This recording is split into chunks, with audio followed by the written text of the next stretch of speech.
Kommineni శ్రీనివాసరావుకి court 14 రోజులు remand విధించింది. ఈ నేపథ్యంలోనే జడ్జి అడిగినటువంటి కొన్ని ప్రశ్నలకు గాను కొమ్మినేని నీళ్లు నమిలినట్టుగా, అందుకు జడ్జి ఒక షోకి మీరు హోస్ట్గా వ్యవహరిస్తున్నప్పుడు ఆ షోలో ఏం మాట్లాడాలి, ఏం మాట్లాడకూడదు, ఏ అంశాన్ని ఎక్కడ కట్ చేయాలనేది మీ పరిధిలోని అంశమే కదా, మరి ఒక ప్రాంతాన్ని, ఒక ప్రాంత మహిళలను ఉద్దేశించి అనుచితమైనటువంటి వ్యాఖ్యలు చేస్తూ ఉంటే వక్త మీరెందుకు ఖండించలేదు, పైగా మీరెందుకు నవ్వుతున్నారు అంటూ జడ్జి అడిగినటువంటి ప్రశ్నలకు గాను కొమ్మినేని శ్రీనివాస్ ఆయన షాక్ అయ్యి నీళ్ళు నమిలేట్లుగా ఇప్పుడు కొన్ని వార్తలు వస్తున్న నేపథ్యంలో అసలు ఏం జరిగింది అనేది మనం పూర్తి స్థాయిలో విశ్లేషణ చేసుకుందాం.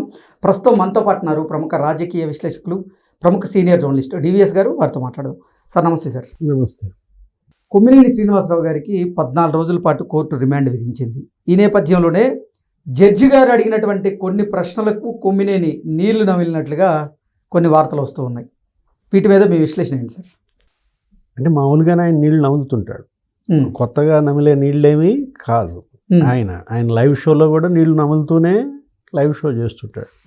అంటే ఒక 50 ఏళ్ల అనుభవం 5 నిమిషాల్లో మంట కలిసిందా?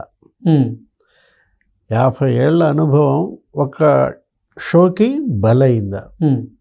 ఇప్పుడు ప్రింట్ మీడియాలో ఆయన పనిచేసినప్పుడు ఈ విధమైనటువంటి భాష వాడలే, ఈ విధమైనటువంటి వ్యంగ్యం వెటకారాలు లేవు. కొమ్మినేని శ్రీనివాసరావు తన వ్యంగ్యానికే బలయ్యాడా, తన వెకిల్లి మాటలకే బలయ్యాడా? ఇప్పుడు ఇవాళ మాట, వాళ్ళ రాత రాసేటప్పుడు ఒక తీరులో ఉంటుంది, మాట్లాడేటప్పుడు ఒక తీరులో ఉంటుంది. ఇప్పుడు ప్రింట్ మీడియాకి ఒక నామ్స్ ఉన్నాయి సార్, ఏ భాష వాడాలి, ఏ భాష రాయకూడదు. ఈనాడు ఇవాళ మనకు తెలుసు, ఈనాడు ఇవాళ తెలుగుని ఎంత ఇది చేసిందో. ఇప్పుడు గతంలో గ్రాంధికంగా ఉండే ప్రింట్ మీడియా ఇప్పుడు వ్యవహారికంలో వచ్చేసింది. మీరు కూడా మాట్లాడేటప్పుడు యాంకర్స్ వ్యవహారికంలో మాట్లాడచ్చు, గ్రామ్యంలోకి వెళ్ళొచ్చు, ప్రజలకు దగ్గర అవ్వచ్చు, కానీ ఎకిలితనం ఉండకూడదు. ఎందుకంటే హుందాతనం. ఇవాళ ఆ న్యాయాధికారికి మరి కొమ్మినేని శ్రీనివాసరావుకి ఆ కోర్టులో జరిగిన సంభాషణ మనం మీడియాలో వచ్చిన కథనాలు చూస్తుంటే మీరు అన్న నీళ్లు నమలడం ఏది ఒకటే మాట. మరి అక్కడ ఆయన ఒక ఎగ్జాంపుల్ చెప్పారని, ఇప్పుడు తనకి 70 ఏళ్ళు, తనకి ఏ గ్రేడ్ సెల్ ఇవ్వమనో ఏదో అడిగారు. అడిగితే అప్పుడే ఇప్పుడు మనిషి ఆయుర్దాయం 99 ఏళ్ళకి పెరిగింది అని ఈయనంటే, ఆయనేమో నేను అన్నాళ్ళు బతకను అన్నాడని. ఎవరు? కొమ్మినేని శ్రీనివాసరావు. మనం ఎన్నాళ్ళు బతకాలో, ఎక్కడ ఉండాలో డిసైడ్ చేయాల్సింది దేవుడే అని ఆయన అనడం. అంటే చివరికి ఏదో పరుపు లేకపోతే మంచం కోసం పొన్నవోలు ఏదో కొంచెం బోధనలు వినిపించినట్టున్నాడు. అసలు పొన్నవోలు ఏదో పురాణాలు చెప్పాడంట.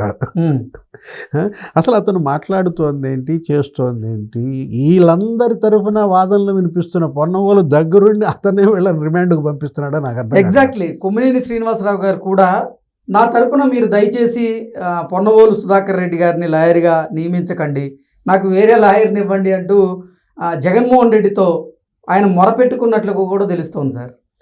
అంటే ఇవాళ మొత్తం వైసీపీ ఎవరైతే కేసుల్లో ఉన్నారో, అరెస్టులు అవుతున్నారో వాళ్ళందరూ కూడా ఇవాళ బాయ్కాట్ పొన్నవోలు అని పిలిపిస్తున్నారు. అతను ఎక్కడ అడుగు పెడితే అక్కడ మరి ఈ విధమైనటువంటి తీర్పులు. అసలు ఎందుకంటే నిన్న కూడా అతను మాట్లాడుతూ ఏమంటాడు, నన్ను లోపలికి రానిలేదు. మొన్న పోలీస్ స్టేషన్ దగ్గర, నల్లపాడు పోలీస్ స్టేషన్ దగ్గర ఆయన కొమ్మినేని పెడితే మనోహర్ రెడ్డి ఈయన ఒక పెద్ద సినిమా చేశారు. ఏంటి, నేనంటే భయమా అంటున్నాడు. అతనంటే భయపడుతోంది పోలీసు కాదు, పొన్నవోలంటే భయపడుతోంది వాళ్ళ వైసీపీ వాళ్ళే అనమాట. సరే, ఇప్పుడు మనం పొన్నవోలు కేసు వాదిస్తే ఖచ్చితంగా వాళ్ళు రిమాండ్కి వెళ్ళడం ఖాయమా అనేది ఒక బెంచ్ మార్క్గా ఇవాళ నిర్ధారణ అయిపోయింది అనమాట. అంటే ఇవాళ కొమ్మినేని శ్రీనివాసరావు ఆ ఇష్యూకి వచ్చేసరికి ఒక ఉదాహరణ చెప్పారంట.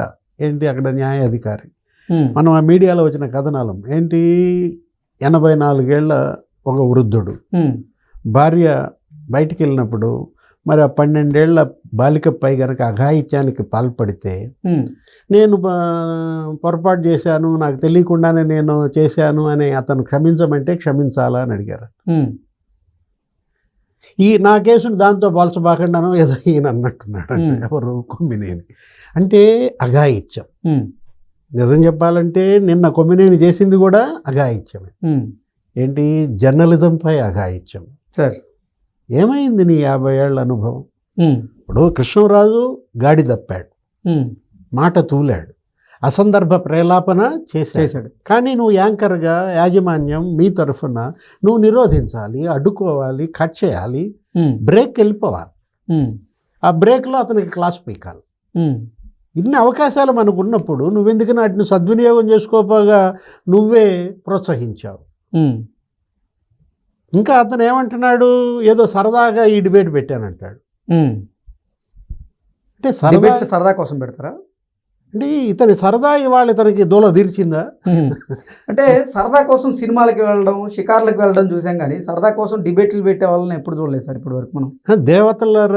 దేవతల రాజధాని అని చంద్రబాబు అన్నాడు, పవన్ కళ్యాణ్ అన్నాడు అని చెప్పి నేనే సరదాగా ఈ డిబేట్ పెట్టానని ఆయన అంటున్నాడంటే అది కూడా మరుసటి రోజు లైవ్ షోలో ఆ మాట చెప్పాడు. అంటే సరదా ఏంటి? సరదా ఒక రాజధాని, ఒక స్వయం ప్రతిపత్తి, అక్కడ జరుగుతున్న అభివృద్ధి పనులు, అక్కడ ప్రధాని మోడీ వచ్చి శంకుస్థాపన చేస్తే ఆయన దేవతల రాజధాని అంటే నీకు అది సరదాగా కనిపిస్తుందా? ఇప్పుడు చంద్రబాబు అంటే ఆయనంటే నీకు చులకన, ఆయనంటే నీకు లెక్కలేదు, లేదు ఆయన మీద పగబట్టావు. అసలు మోడీ అన్నాడు ఆ మాట, దేవతల రాజధాని అని. నువ్వు లేవా? నువ్వు కవరేజ్ నువ్వు చూసావు కదా ఆ రోజు మోడీ ప్రసంగాన్ని. అంటే ఇవాళ పుణ్యభూమిపై నిలబడి నేను మాట్లాడుతున్నా అని ప్రధాని మోడీ అంటే ఈ సన్నాసుల కళ్ళకదే భూమిగా కనపడింది, వేశ్యభూమిగా కనపడుతుంది. అంటే వీళ్ళు ఎంత వరస్ట్ వల్గర్స్, వాళ్ళని ఏమనాలో అర్థం కావట్లా. ఇంతకన్నా వల్గారిటీ ఇంకోటి ఉంటుందా? ఇంకా కృష్ణరాజు ఇతనికి అనుబంధం అంట. అసలు ఆ కృష్ణరాజు అనేవాడు అతను అసలు మరి అనేక వేషాలు. అతనే ఒక మాసపత్రిక ఎడిటర్ని అంటాడు, ఎప్పుడో భూమి పుట్టక ముందు ఎప్పుడో విలేకరిగా చేశానంటాడు, అసోసియేషన్ ప్రెసిడెంట్ అంటాడు, అతనే క్షత్రియ సేవా సమితి అంటాడు, అతనే మళ్ళా ఏదో ధర్మ పరిషత్ అంటాడు. అనేక రకాల అవతారాలు. ఎవరు? ఆ కృష్ణరాజు. అతన్ని తీసుకొచ్చి నువ్వు షోలో కూర్చోబెట్టి అతను ఒక పెద్ద మేధావి నీ కళ్ళకి ఈ విధంగా బురద చల్లించటం అది కాదు. మీరు అన్నీ చెప్పారు, కానీ అసలు కృష్ణరాజు పెయిడ్ ఆర్టిస్ట్ అని రకరకాలుగా కొన్ని వార్తలు వస్తున్నాయి, దాని గురించి చెప్పలేదు. అంటే అది మనం అనేది కాదు, నువ్వనేది కాదు, మీడియాలో వచ్చింది కాదు. సాక్షాత్తు హోంమంత్రి ఆ డబ్బులు కూడా చెప్పింది, ఎంత ఇస్తారు షోకి 5,000 మరి షోకి 7,000. మరి ఆమె చెప్పిన నేపథ్యంలో ఆమెకి మరి సమాచారం లేకుండా ఎలా చెప్తుంది? ఎగ్జాక్ట్లీ.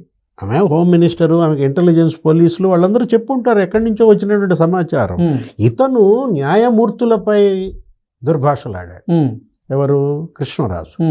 ఈ షోకు ముందు ఏమని మాట్లాడాడు? గతంలో ఇక్కడ పనిచేసినటువంటి న్యాయమూర్తి ఎవరో మళ్ళా ఈ రాష్ట్రానికి వస్తున్నాడు, గతంలో ఆ న్యాయమూర్తి ఆవేదన వ్యక్తం చేశాడు, రాజధాని లేని రాష్ట్రం అని చెప్పుకోవాలంటే బాధేస్తోందని. నా కూతుర్ను కూడా అడిగారు, మీ రాజధాని ఎక్కడ, మీ రాజధాని ఏదంటే తెల్లముఖం వేసిందని. ఆయన మళ్ళా ఈ రాష్ట్రానికి వస్తున్నాడు అన్నాడు. అంటే వీళ్ళు అసలు ఎవరిని వదిలేశారు? ఒక ప్రాంతం మీద బురద, మహిళల మీద బురద, పార్టీల మీద బురద, నాయకుల మీద అశుద్ధం, అంటే చివరికి న్యాయమూర్తుల మీద కూడా బురద. ఎంత బరితెగింపు కృష్ణ! నువ్వు జడ్జిలను కామెంట్ చేస్తావా? ఆ జడ్జి ఆయన ఆవేదన ఏదో చెబితే, నా కూతురు ఏదో ఇంటర్వ్యూకి వెళ్తే ఏదో ప్రశ్నించారు, మీ రాజధాని ఏది అంటే తెల్లముఖం వేసిందండి. ఆయన ఆవేదన ఏదో ఆయన చెబితే ఆ జడ్జి మళ్ళీ ఈ రాష్ట్రానికి వస్తున్నాడట కదా అని వ్యంగ్యం, వెటకారం. కృష్ణరాజు ముఖ్యమంత్రి ఏదో దీవిలో, అదే విజయవాడ పక్కన, మహిళల మీద గౌరవం లేదు, చట్టాల మీద గౌరవం లేదు, న్యాయ వ్యవస్థ మీద గౌరవం లేదు, ఇంకా దేని మీద గౌరవం ఉన్నట్లు ఆయనకి. అసలు వాళ్ళు గౌరవం అనే పదానికే వాళ్ళకి అర్థం తెలియదు. వాళ్ళు ఏంటి, వాళ్ళు గౌరవమైన స్థానంలో ఉన్నవాళ్ళైతే తెలుస్తుంది గౌరవం గురించి. ఇప్పుడు ఇవాళ అతను మళ్ళా మాట్లాడుతూ ఏమన్నాడు, ముఖ్యమంత్రి విజయవాడ పక్కన ఏదో దీవిలో పార్టీ ఇచ్చారు, ఆ పార్టీకి న్యాయమూర్తులు ఎలా అటెండ్ అవుతారు, ప్రధాన న్యాయమూర్తితో ముఖ్యమంత్రి ఏకాంతంగా ఎందుకు సమావేశం అయ్యాడు, ఇవి చర్చనీయ అంశాలా? ఇవి ఛానల్లో మాట్లాడే అంశాలా? కృష్ణరాజు కొమ్మినేని ఈ డైలాగ్ అంటే ఏంటి? దాని ద్వారా మీరేం తెలియజెప్పాలనుకుంటున్నారు? ఆ న్యాయమూర్తి ప్రతిష్టను దెబ్బతీయాలనుకుంటున్నారు. అంటే ముఖ్యమంత్రి మీద ఉన్న మీ కక్ష అక్కసుని మీరు ఎవరి మీద బురద జల్లుతున్నారు? న్యాయ వ్యవస్థ మీద బురద జల్లుతున్నారు. ఇప్పుడు ప్రతి రిపబ్లిక్ డే నీకు తెలుసు కృష్ణ, ఏంటి ఆయన పార్టీ ఇస్తారు గవర్నర్, సార్ పొద్దున జెండా ఎగరేస్తారు, సాయంత్రం ఛాయ్ పిలుస్తారు, అందరూ అటెండ్ అవుతారు. ఏది గవర్నర్ రాజ్ భవన్ నుంచి నీకు పిలుపు వచ్చిందంటే అది నీకు క్రెడిట్. అక్కడ టీ పార్టీకి వెళ్తాము, వాళ్ళతో తేనీటి విందు జరుగుతుంది కదా, నీకు తెలుసు కదా, కవరేజ్ కూడా వెళ్ళుంటావు కదా రాజ్ భవన్. అంటే ఇప్పుడు రాజ్ భవన్ గవర్నరు అక్కడ ఎవరితో పర్సనల్గా మాట్లాడితే లోపాయికారిగా ఒప్పందాలు జరిగినట్లేనా మీరు చర్చ పెడతారా? ఛానల్లో దాని మీద అప్రదిష్ట పాలు చేస్తారా? చీఫ్ జస్టిస్గా నియామకం జరుగుద్ది, ఆయన బాధ్యతలు తీసుకోవడానికి వస్తారు, ప్రోటోకాల్ ప్రకారం గవర్నర్లు కలుస్తారు, ముఖ్యమంత్రి కలుస్తారు. కలిస్తే ముఖ్యమంత్రి ఏదన్నా వాళ్ళ కోసం ఒక డిన్నర్ ఏర్పాటు చేస్తారు. ఆ డిన్నర్లో అందరూ వస్తారు, మంత్రులు వస్తారు, లేకపోతే న్యాయమూర్తులు వస్తారు, లేకపోతే పోలీస్ ఆఫీసర్లు వస్తారు, వివిధ ప్రసిద్ధ రంగాలకు చెందినటువంటి వాళ్ళు అటెండ్ అవుతారు. ఆ సందర్భంగా ఎవరన్నా ఏమైనా మాట్లాడితే మీకు ఆ మాటల్లో ఇది కనపడుతుందా? ఏకాంతంగా ఎందుకు సమావేశం అయ్యారంటే పాలనా వ్యవహారాలు మాట్లాడుకుంటారు, కోర్టుల్లో ఉన్నటువంటి పెండింగ్ ప్రభుత్వానికి సంబంధించిన అంశాల గురించి మాట్లాడుకుంటారు. ఈ వక్రీకరణ ఏంటి అసలు? అంటే మీ కళ్ళు చూసేది దేన్ని? నిజాన్ని చూడవా?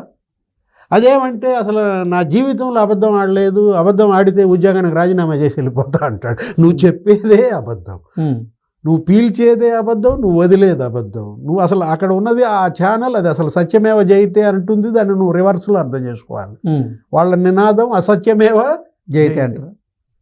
ఇప్పుడు ఇన్ని ఛానల్స్, ఇన్ని పేపర్స్లో మనం చూసాం, మనం పెరిగాం, పని చేసాం. సార్ ఈనాడు ఉంది, ఆంధ్రజ్యోతి ఉంది ప్రింట్ మీడియా, లేకపోతే ఏబిఎన్, ఈటీవీ, లేకపోతే టీవీ5 ఛానల్స్ ఉన్నాయి. వాటిల్లో అసలు ఇవాళ వచ్చేది చూసావా? ఆంధ్రజ్యోతి చదివావా? ఎమ్మెల్యేల మీద దుమ్మెత్తి పోసారు కొంతమంది బయట. అవును, ఏదో మరి గతంలో సర్వేలు కూడా వచ్చే 17 మంది ఎమ్మెల్యేలు తప్పటడుగులు వేస్తున్నారు, 19 మంది. అంటే వాళ్ళు అసలు మళ్ళీ తీవ్రంగా 30% వ్యతిరేకత ఉందని ఎవడో ఇచ్చాడు ఒక సర్వేలో, కేకే సర్వే. అంటే ఇవాళ ఈనాడులో లేకపోతే ఆంధ్రజ్యోతిలో వాళ్ళు అధికార పార్టీ ఎమ్మెల్యేలైనా మంత్రులైనా తప్పటడుగులు వేస్తుంటే ఫస్ట్ మెయిన్ బ్యానర్ ఐటమ్ వస్తారు, హెచ్చరించే ప్రయత్నం చేస్తారు. అది కదా పత్రిక, అది కదా ప్రసార మాధ్యమం. ఏది ఏ పార్టీ అయితే మనకెందుకు? Okay sir, thank you.